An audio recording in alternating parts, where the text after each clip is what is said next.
Welcome! In this video, I'd like to share some of the materials, techniques, and finishing details that helped bring this little painting to life, including copper leaf, shimmer paints, 24-karat gold leaf, and some of the final touches that transformed it into the moonlit scene you see here. At the moment, I'm calling this painting Moonlit Procession, although that may or may not end up being its final title. Unlike some paintings that begin with a specific story or mythology, this one began with a feeling.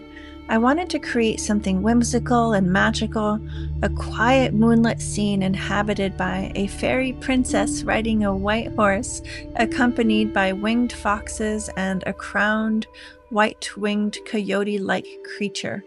I wasn't illustrating a particular narrative so much as building a world that felt dreamlike and enchanting.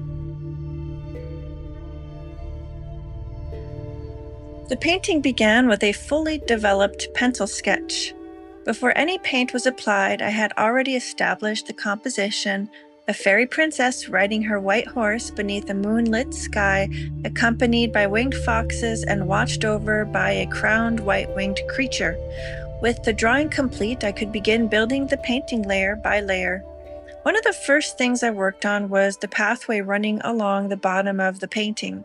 Using Daniel Smith transparent watercolor ground, and before any watercolor was applied, I used gold copper leaf in this area. To adhere the gold copper leaf, I first applied the watercolor ground. I keep a small working amount in a separate container so I don't have to repeatedly open the larger jar and expose it to air. Once the ground is applied, I lay down the copper leaf and use a stiff bristle brush to break it apart, creating a more natural and organic texture. Afterward, I applied additional white watercolor ground over portions of the surface so I could paint on top of it later. Since copper leaf isn't water soluble, that extra step is necessary if I want watercolor to interact with the surface. I wanted the pathway to catch the light as viewers moved past the finished painting. Depending on the angle and lighting conditions, different portions of the copper reflect light differently, creating subtle shifts and flashes of shimmer. Even though the scene itself takes place at night, I wanted hidden moments of light woven throughout the piece. Once everything had completely dried, I began the first watercolor layers. I wet the entire background and started working wet into wet, dropping in purples, turquoise, ultramarine blue, and greens. At this stage, I wasn't focused on details. I was thinking about atmosphere and color. The painting eventually became much darker than these early layers suggest, but watercolor often develops gradually. These initial washes established the mood and gave me a foundation to build upon. Here you can also see me splattering a small amount of shimmer paint into the wet wash. After the first layer dried, I began adding the silhouettes of the trees and the lower pathway, slowly establishing the structure of the composition. At this point, the painting entered the longest stage of the process: countless hours of gradual refinement, adjustment, experimentation, and problem solving. Layer by layer, the scene continued to evolve. Values deepened, colors shifted, details emerged, and the atmosphere of the painting slowly began taking shape. Much of that work happened over many painting sessions, and by the time I picked up the camera again, the piece was nearing completion, and I was ready to begin some of my favorite finishing details. One of the final materials I incorporated into this painting was a collection of shimmer paints from Claire Cheese Studio on Etsy. Before using them, I created swatch charts on both white and black watercolor paper, which you'll see shortly, so I could see how the colors behaved on different surfaces. In the video, I'll show you two separate collections. One focuses on blues and greens, while the other contains warmer metallic colors, including golds, rusts, pinks, and violets. Part of the fun of these paints is their wonderfully imaginative names. Colors like Spirit of the Fireflies, Rainfall, and Dragon's Blood feel perfectly suited to a whimsical painting like this one. I always enjoy creating swatch charts because they become both a practical reference and a source of inspiration. The same paint can appear completely differently based on the watercolor paper underneath it and the angle of the light. So watching those shifts happen is part of what makes shimmer paints so enjoyable to work with. These shimmer paints appear throughout the finished piece, adding subtle flashes of color and light that reveal themselves as the painting catches the light. And now for another material I was especially excited to work with, 24 karat gold. I turned my attention to the metallic halo effects surrounding both the crowned creature and the fairy princess. I had already applied broken copper leaf inside portions of the halo areas and applied shimmer paints to create soft glowing effects. However, I wanted an additional layer of luminosity around the perimeter of the halos using 24 karat gold leaf. To adhere the gold leaf, I used Kolner Miniatum purchased from John Neal Books online. Unlike some thinner gilding products, this particular Miniatum has a thicker consistency, which made it useful for the type of gilding I wanted to do. To apply the Miniatum around the halo, I used a ruling pen. Unlike a brush, a ruling pen holds the liquid between two metal jaws, allowing me to create much more controlled lines since I wanted the gold leaf to follow the outer perimeter of the halo, so the extra precision was really helpful. In a few places, I also switched to a simple dip pen nib for an even greater control, allowing me to work some of the gilding medium into smaller details and tighter spaces. I carefully applied the Miniatum around the outer perimeter of the halo surrounding the crowned creature. I also carried portions of it slightly inward before repeating the process around the fairy princess. Once the Miniatum was applied, I allowed it to dry for about 15 to 20 minutes until it became tacky enough to accept the gold leaf. Gilding requires patience. The surface has to reach exactly the right level of tackiness before gold leaf can be applied. To test it, I gently tapped the surface with my finger until I felt it had reached the proper stage, and then came the 24 karat gold leaf. I used Barnabas Gold leaf for this portion of the painting. Handling gold leaf always feels slightly nerve-wracking because it is so incredibly delicate. Even the smallest amount of air can affect it. I attempted to use several traditional gilding tools, including a brush specifically designed to lift and place gold leaf. I'm still learning how to use some of those tools, and I'm not always successful. Eventually, I found myself adapting and using whatever methods worked best in the moment, including using my finger to lift and place the gold leaf. After applying the gold leaf, I used a gilding brush to gently work the gold into the tacky surface and ensure it reached all of the tiny areas I wanted to cover. The gold leaf was applied somewhat differently in each area. Around the crowned creature, I concentrated it primarily along the outer perimeter of the halo, creating a luminous border. Around the fairy princess, I carried the gilding farther inward, allowing the gold to become more integrated with the halo itself. Together, these details complemented the existing gold copper leaf and shimmer effects already present throughout the painting.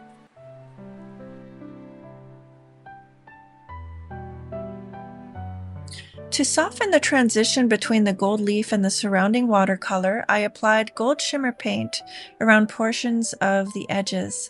This allowed the metallic effect to gradually blend into the painting rather than end abruptly. Working on this section also taught me something unexpected about filming. Many of the close-up shots I attempted using my DJI action camera turned out softer and blurrier than I expected. I quickly learned that while it works well for broader views of the painting process, it isn't particularly suited for detailed close-up work. It was a useful lesson and one of the reasons I expect to rely more heavily on my iPhone for future process videos.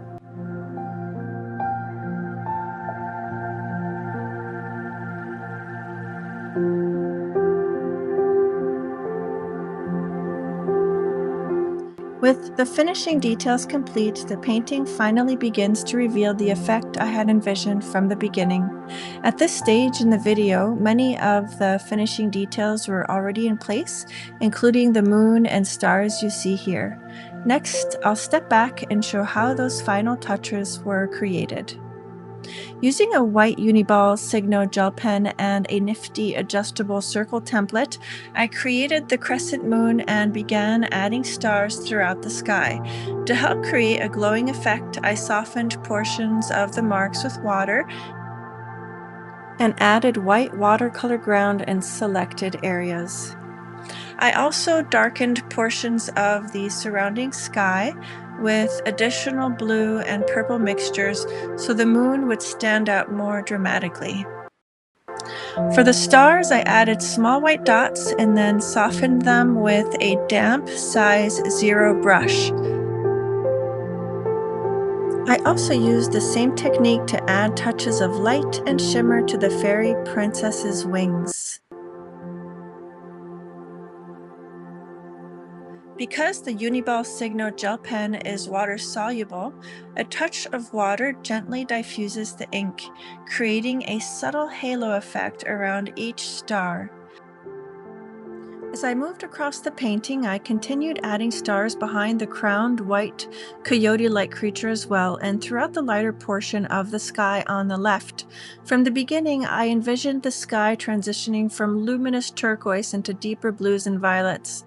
I wanted to capture that brief, magical moment when twilight begins to give way to night, when the first stars start to appear and the world seems suspended between two times of day. The gradual shift in color in the background also introduces a sense of movement and passage, as though the procession is slowly traveling deeper into the evening. Even in the lighter areas of the sky, a few stars are already beginning to appear, like the first celestial lights revealing themselves as dusk unfolds.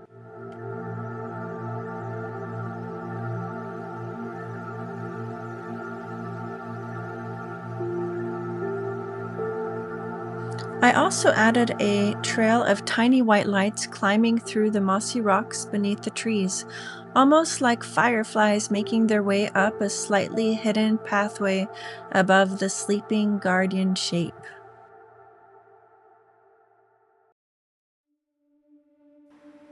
If you hadn't noticed it before, take another look. There may be more hidden in the landscape than first meets the eye. Little details like these help invite the viewer deeper into the world of the painting. These final details helped reinforce the magical atmosphere I had envisioned from the beginning.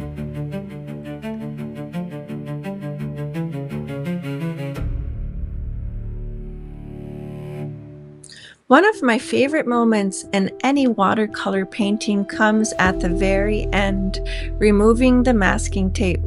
After spending so many hours focused on individual details, pulling away the tape reveals the clean white border and allows the painting to finally present itself as a finished piece.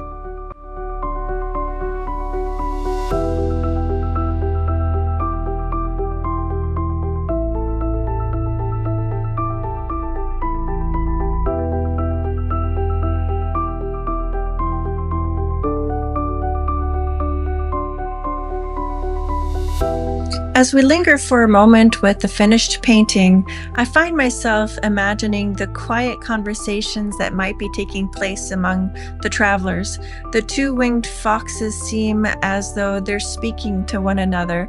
Perhaps one says in quiet wonder, "Isn't it beautiful how between the last light of day and the first breath of night, the world becomes a little more enchanted?" And the other replies, "Indeed, there are some wonders that daylight reveals, and others that only awaken beneath the stars." Looking back at Moonlit Procession, what I enjoyed most is the way all the different surfaces interact with light. The copper leaf, the shimmer paints, the gold leaf, and the watercolor all respond differently as the viewer moves around the painting. What began as a simple, whimsical idea eventually became an exploration of light, texture, and atmosphere. Thank you for joining me behind the scenes of its creation. If you're already supporting my work on Patreon, thank you for being part of this creative journey. And if you're discovering my work here on YouTube, you'll find additional artwork, process videos, and behind-the-scenes content waiting for you on Patreon as well. Although Moonlit Procession is unique in many ways, it continues a thread that appears throughout much of my work.